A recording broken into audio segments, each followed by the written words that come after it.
Hello friends, welcome to Brainology classes. और CSIR lecture series में जो आज हमने टॉपिक चूज़ किया है वो है साइटोस्केलेटन से। तो एक ब्रीफ इंट्रोडक्शन साइटोस्केलेटन का। साइटोस्केलेटन एक सेल को शेप देने के अलावा तीन इंपॉर्टेंट फंक्शंस है। एक है कि ये स्पेशली ऑर्गेनाइज करता है सेल का कंटेंट, जैसे सेल्स में जो भी ऑर्गेनल्स है उनका पोजिशनिंग साइटोस्केलेटन की वजह से फिक्स होता है।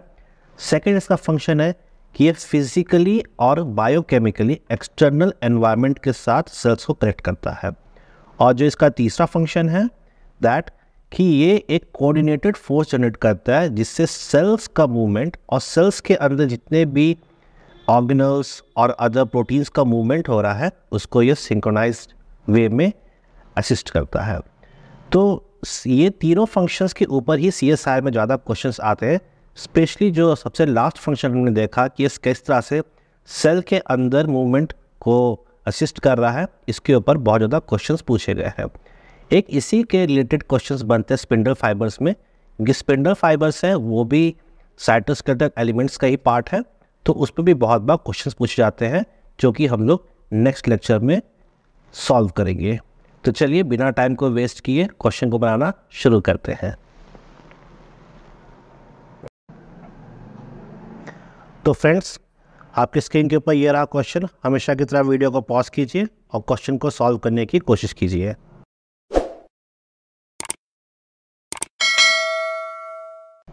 ओके, तो ये एक एक्सपेरिमेंट बेस्ड क्वेश्चन है और इसे सॉल्व करने से पहले हमें एक माइक्रोट्यूब्यूल्स का एक बेसिक आइडिया होना चाहिए। साइटोस्केलेटन तीन तरह के होते हैं। एक कहते हैं जिसे कहते हैं थिन फिलामेंट या actin filament, second intermediate filament और थर्ड माइक्रोट्यूब्यूल्स। तो माइक्रोट्यूब्यूल्स ही है जो कि सेल्स के अंदर सब तरह के मूवमेंट को कराने के लिए जिम्मेदार है। मूवमेंट यहाँ पे कहने का मतलब जैसे ऑर्गेनल्स, अगर एक वेसिकल सेल्स के अंदर मूव कर रहा है, फॉर एग्जांपल कि अगर वो निकला गॉल्जी बॉडी से पिंच ऑफ होके और फिर वो जाके फ्यूज़ कर रहा है लाइसोसोम के साथ, तो इस तरह का जो मूवमेंट हो रहा है इसमें माइक्रोट्यूब्यूल्स असिस्ट करते हैं। तो माइक्रोट्यूब्यूल बनते कैसे? अगर इनका हम लोग एक बायोकेमिस्ट्री या फिजियोलॉजी देखें तो ये एक हॉलो रॉड लाइक स्ट्रक्चर है या फिर हॉलो पाइप लाइक स्ट्रक्चर। बीच में काफ़ी गैप होता है और ये जो बीच में जो इनका डायमीटर होता है दिस इज़ अराउंड 13 नैनोमीटर और बाहर से इसका डायमीटर देखा जाए तो ये होता है 25 नैनोमीटर।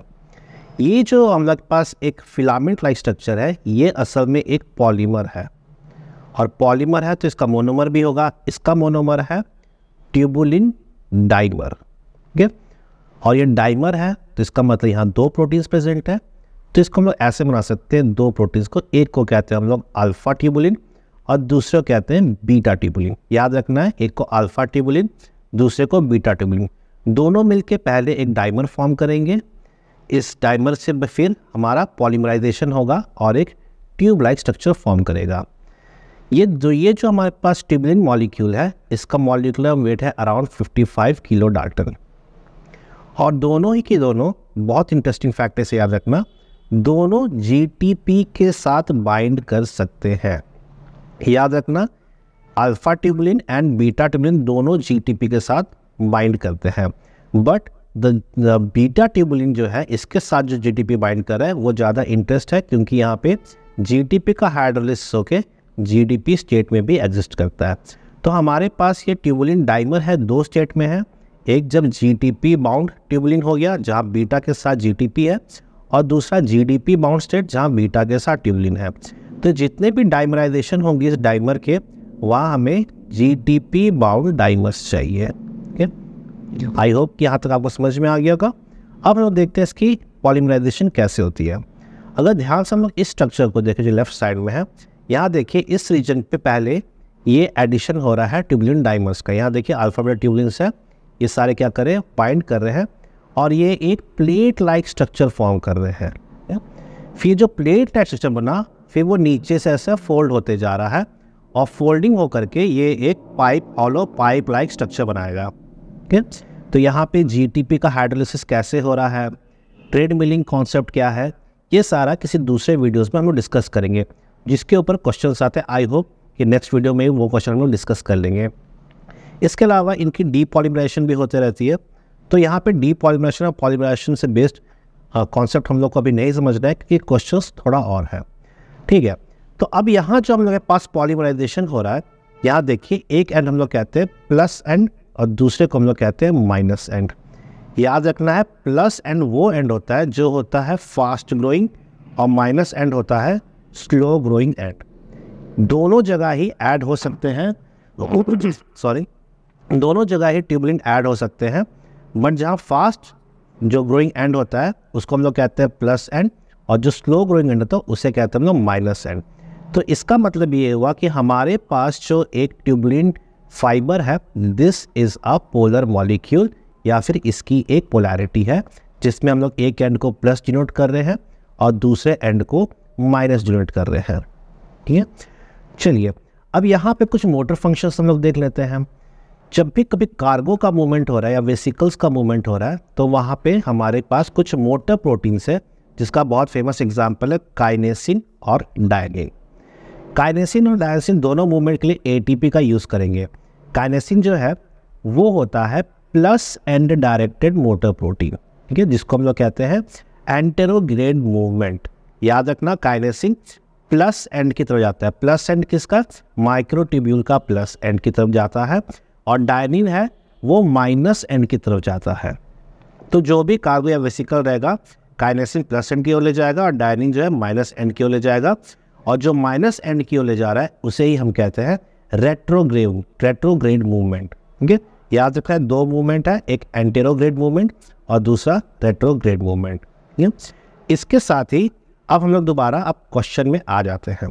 क्वेश्चन में देखिए क्या कह रहा है कि यहाँ पे एक एक्सपेरिमेंट कर रहा है। इस एक्सपेरिमेंट का नाम है माइक्रोट्यूब्यूल बेस्ड ग्लाइडिंग एसे, ठीक। और यहाँ पे जो इन्होंने जो भी जीएफपी या फिर फ्लोरोसेंट मॉलिक्यूल से टैग किया है, ये क्वेश्चन में आप पढ़ ही सकते हैं। इसको अब हम लोग एक डायग्राम्स के थ्रू समझते हैं कि क्वेश्चन क्या कह रहा है।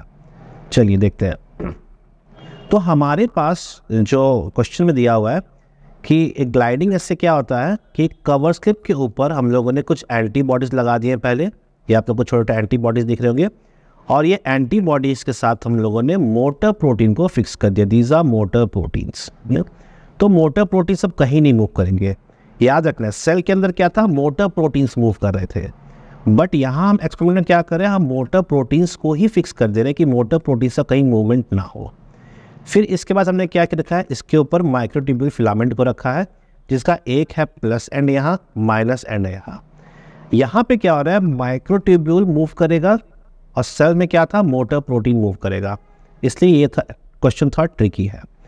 अब प्लस एंड के पास क्या किया जा रहा है, यहाँ पास एक फ्लोरोसेंट मॉलिक्यूल लगा दिया जा रहा है, और फिर कुछ देर बाद क्या देखते हैं हम लोग एटीपी डालने के बाद कि ये जो रेड डॉट जो यहाँ दिख रहा है, जो फ्लोरोसेंट मॉलिक्यूल है, वो मूव करके यहाँ पहुँच गया, मतलब थोड़ा सा राइट शिफ्ट हो गया। ये तो राइट शिफ्ट हो गया, मतलब यहाँ दिख रहा है प्लस एंड की तरफ शिफ्ट हो गया। तो इसका मतलब क्या हुआ कि पूरा का पूरा माइक्रोट्यूब्यूल फिलामेंट जो था वो प्लस एंड की तरफ मूव कर गया। लेकिन एक्चुअल में मूव क्या करता है सेल के अंदर, सेल के अंदर मूव करता है मोटर प्रोटीन, जो इस केस में कहाँ मूव कर रहा है हम लोग को दिखेगा सॉरी, वो इस केस में हमें दिखेगा कि वो माइनस एंड की ओर मूव कर रहा है। क्योंकि ये माइनस एंड की ओर मूव किया, तब जाके माइक्रोट्यूब्यूल हम लोग क्या दिख रहा है कि प्लस एंड की ओर मूव कर रहा है। ये आई होप कि ये कॉन्सेप्ट आपको समझ में आ गया होगा। तो अब इस क्वेश्चन को आप लोग बहुत इजीली सॉल्व कर सकते हैं। देखिए क्वेश्चंस में क्या कह रहा है, the newly isolated protein of organism is most probably belongs to class 4 option है, देखते हैं क्या है।